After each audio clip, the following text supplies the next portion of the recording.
Welcome back to The Truth is Viral. My name is Bob Powell, and with me today is my good friend George Snedden. And I call him my friend because we like to do a lot of the same stuff.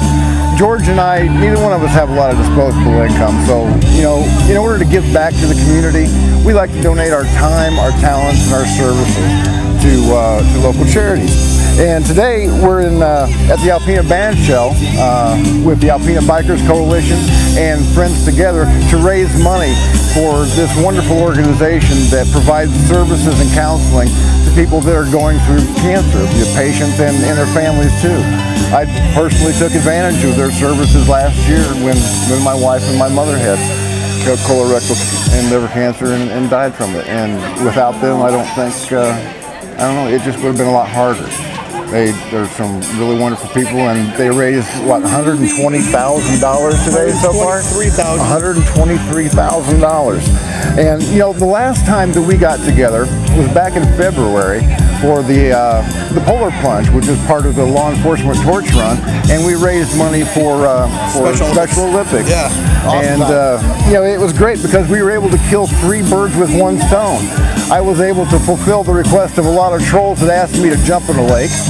And by jumping in the lake, I was able to cross an item off of my bucket list because it was something that I'd never done.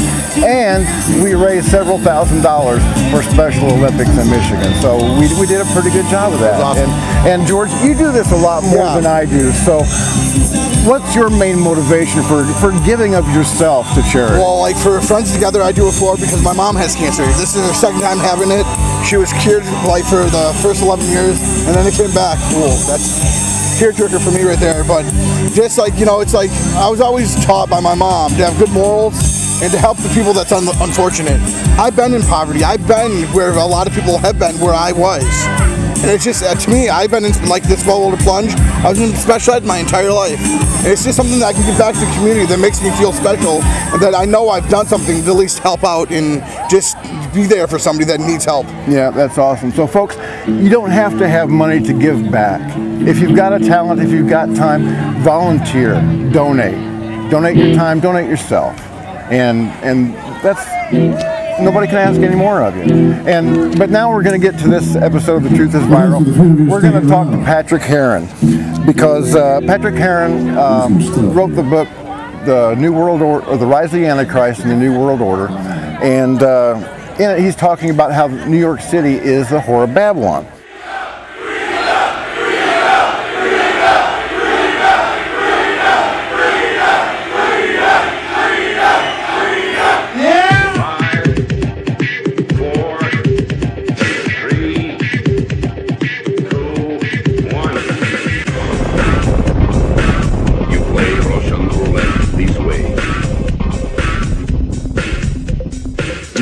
Places you don't talk about at parties. You want me on that wall. You need me on that wall. Keep this frequency clear. And now it's conspiracy. See, they've made that something that should not be even entertained for a minute. That powerful people might get together and have a plan. Doesn't happen. You're a kook. You're a conspiracy buff. You're watching The Truth is Viral, the only news program on the internet trusted to deliver the truth since 2008. And now, here's your host, Mr. Bobby Powell. New York City is the financial capital of the world. And to many people around the globe, it represents America itself. 2 of the most horrific terrorist attacks in this nation's history were directed at the World Trade Center, and it was eventually brought down by Islamic terrorists. In 1973, Pastor David Wilkerson told us of a vision that he had in which he saw New York City engulfed in flames. And in this episode of The Truth is Viral, author Patrick Heron, who wrote the book Rise of the Antichrist and the New World Order, is going to tell us, using the books of Daniel, Jeremiah, and Revelation, why he believes that New York City is the whore of Babylon, and why the Bible says it will be judged within the space of 1 hour. And without further ado, let's get right to this interview with Patrick Heron. Patrick, thank you very much for agreeing to be on the show. How are you doing today? I'm doing very well. Thank you, Bobby, for having me on. Now, as far as the return of the Jews to Israel, obviously that is a sign that cannot be denied. It was prophesied by Isaiah, 3,500 years ago. But the rest of it, the skeptic in me has to ask, wars and rumors of wars and pestilence. I mean, the bubonic plague comes to mind, and World War I and World War II. The Peloponnesian War. There have always been wars and diseases. What makes this time in history special? What I would say makes it different, Bobby, is the fact that World War I, you mentioned, happened less than 100 years ago, 90 odd years ago. And there was, what, 20 or 30 million people killed in that war.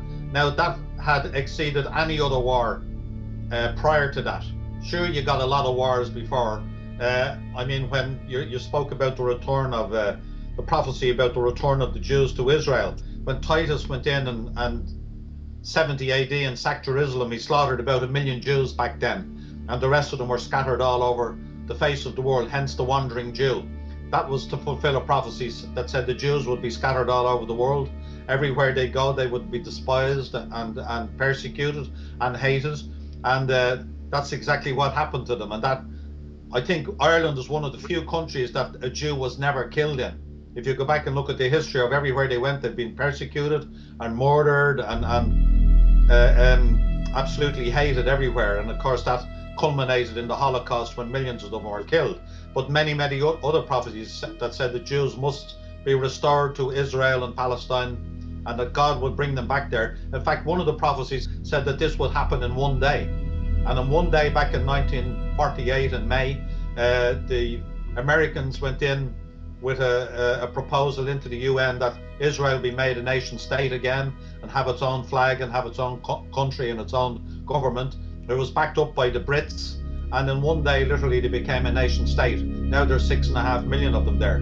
But the point was, there was 1 million, you know, there's often been maybe 1 million people killed in a war, but 30 million, that was the Great War, and they said the war to beat all wars, and they said this must never happen again. And then 30 years later they came and they started the Second World War, and there was up to 60 million, perhaps 70 million people killed in that.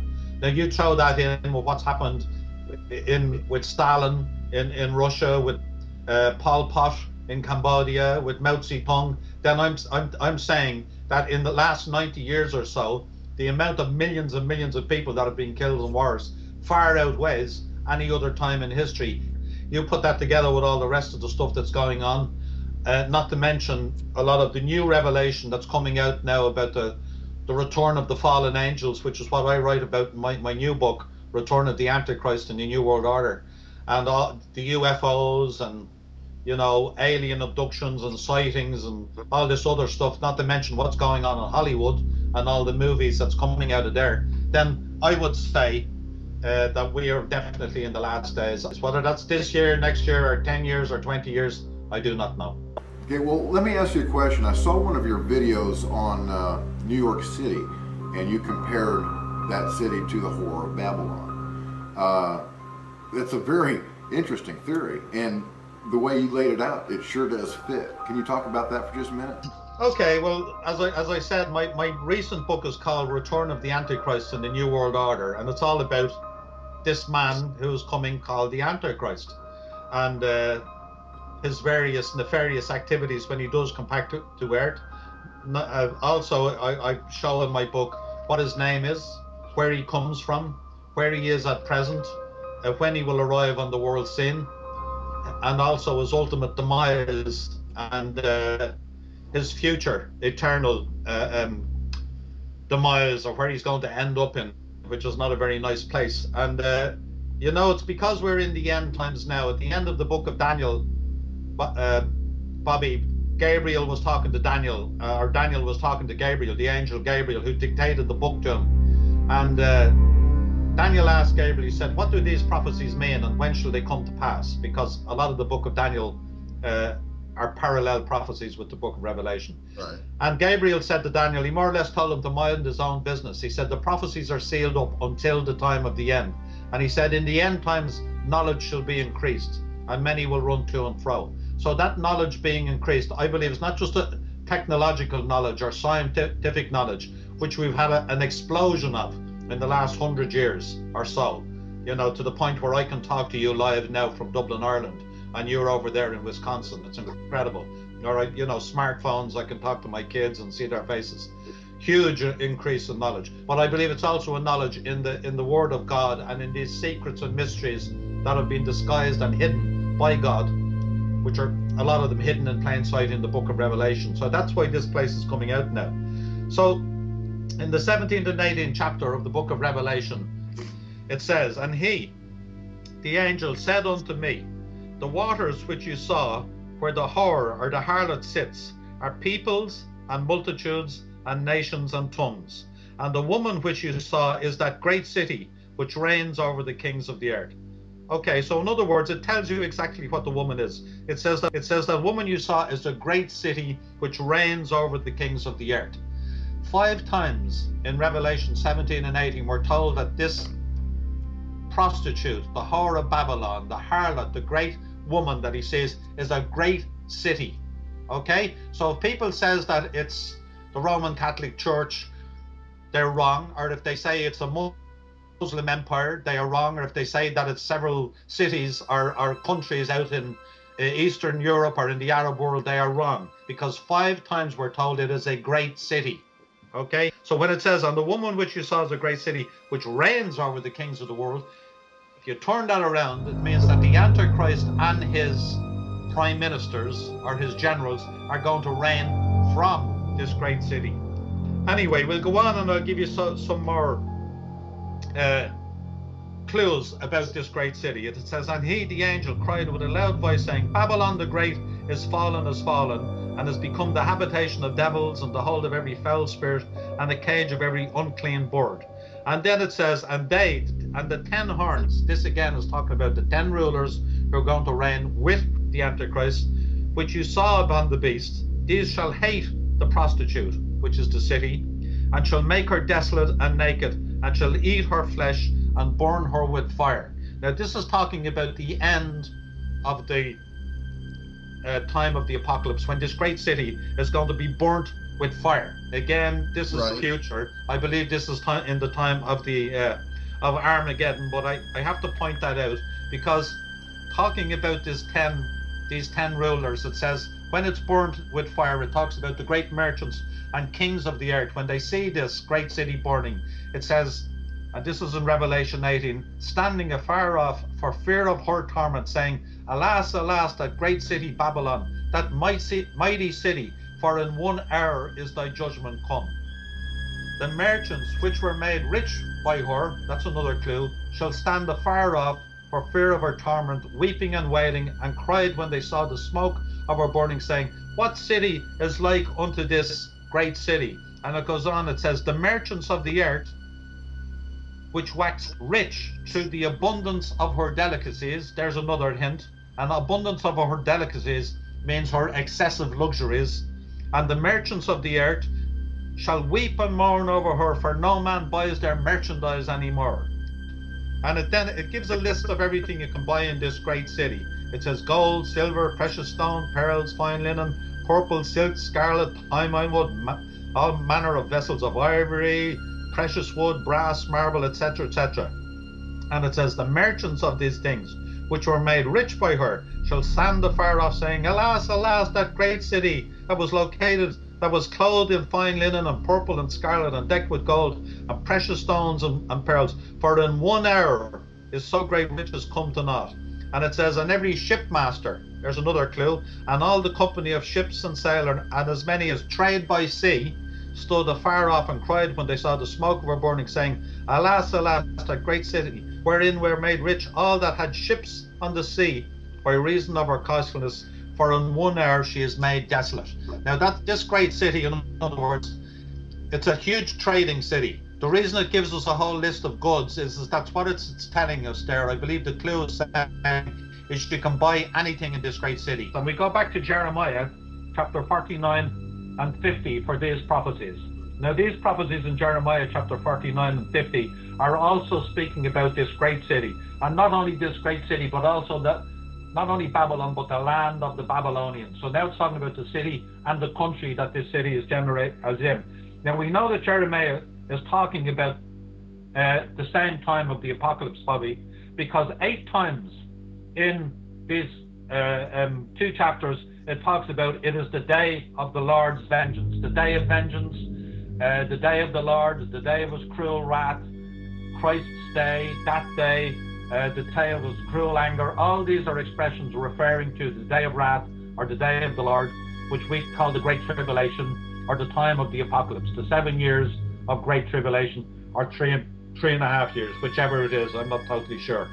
So we go on and we get some of the clues from Jeremiah, and this one is Jeremiah chapter 50 verse 1, and it says, "This is the word of the Lord spoke through Jeremiah the prophet concerning Babylon and the land of the Babylonians." And he says, "Even if Babylon reaches the sky and fortifies her lofty strongholds, I will send destroyers against her, declares the Lord." So this city reaches the sky and fortifies her lofty strongholds. He goes on in verse 15, "She surrenders, her towers fall, her walls are torn down, since this is the vengeance of the Lord." And again, this is referring to the time where it's going to be attacked and burned with fire. And it says, "Before your eyes I will repay Babylon and all who live in Babylonia." So this place, and you know, it says several times that this city is going to be drenched in the blood of the saints and the blood of the prophets and martyrs and the blood of the people of the land. And she's going to Babylon is going to be repaid, and all who live in Babylonia. So there's a number of clues I've covered in there, and I'm going to give them all to you now, to your listeners, and then they can decide what city they think it is. So let us summarize all these hints thus far. Number 1, the implication is that this great city is a sea trading city with a great harbour. 2, everything is for sale that anyone could ever want to buy in this great city.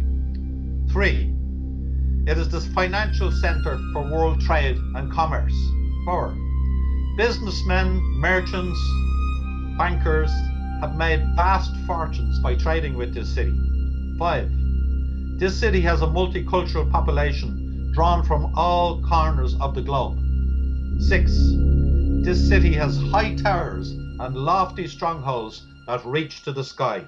7, the headquarters of the government of the Antichrist will rule from its headquarters or its offices in this wealthy city.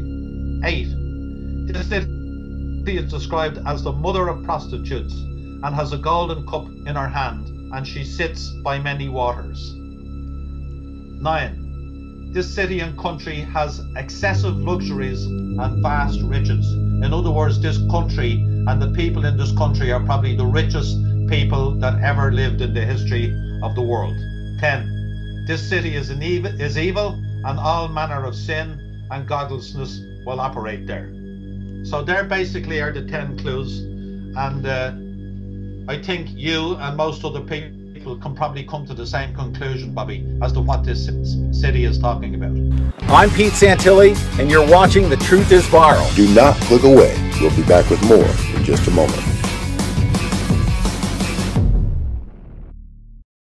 The Truth is Viral depends on your donations to stay on the air. Specifically, as I publish this, I'm raising funds to go to Cleveland so that I can cover the Republican National Convention, in which Donald Trump is going to be crowned the party candidate for the Republican Party. If you've been watching the news, you've seen all kinds of violence from Bernie Sanders and Hillary Clinton supporters, obviously, and it's been proven they've been funded by George Soros, and it's going to be a violent time. I can pretty much guarantee that. So please go to bobpowell.blogspot.com, hit the PayPal button on the right, and donate whatever you can to get me down to Cleveland so that I can cover this and you can see live exactly what's going on. I will bring you coverage that the mainstream media won't dare to show you. But I need your help to do it. You guys know me, I don't raise money just for the heck of it. Every cent that you send in goes to buy equipment or some type of expenses for The Truth is Viral. I don't need any money. I've got everything that I need. What I do need to keep TTIV going is your help, your donations, and most of all, keep us covered in your prayers, folks. The New World Order and the leaders of our world today in the EU, in Russia, in China, and in America, And all these people who want to bring in a new world order and talk about a one world government, they always talk about the United Nations as being the vehicle whereby they want to utilize in order to bring about this great new world order and one world government. And the headquarters of the United Nations is in New York City. When he was having his visions, when he was shown these visions on the Isle of Patmos, he saw lightning, and he heard thunder and rumbling, and felt earthquakes. Now, can you describe what that really is in 21st century terms? Absolutely. This happens at the end of the 7 seals, the 7 trumpets, and the 7 vials. It talks about a huge army from the east, numbering 200 million, are going to wipe out about a third of the population of the earth in their mass westward towards this valley in northern Israel called the Valley of Megiddo. And when they get there, the Antichrist plus a huge military power from the west are there already, and there's a sort of a Mexican standoff between these huge military powers. Now this is at the end. We're cutting to the end of the book of Revelation here, to the Valley of Megiddo. In ancient times, the Valley of Megiddo was always a valley that anybody coming from Europe and the east, if they wanted to go to China or India, they would have to pass through this valley because of the mountains running north and south. It's about 30 miles long, about 10 miles wide. Anybody coming from the Far East and wanting to go to Europe and to the west would have to funnel through this valley. So it talks about this huge army from both sides meeting in this Valley of Megiddo. Then I believe there's a sort of a Mexican standoff. It talks about silence in heaven for a half an hour, and then John said what he saw was flashes of lightning, peals of thunder, rumblings, and a huge earthquake. And he said no earthquake was like this that was ever seen in the world before. And he said all the cities of the nations fell down.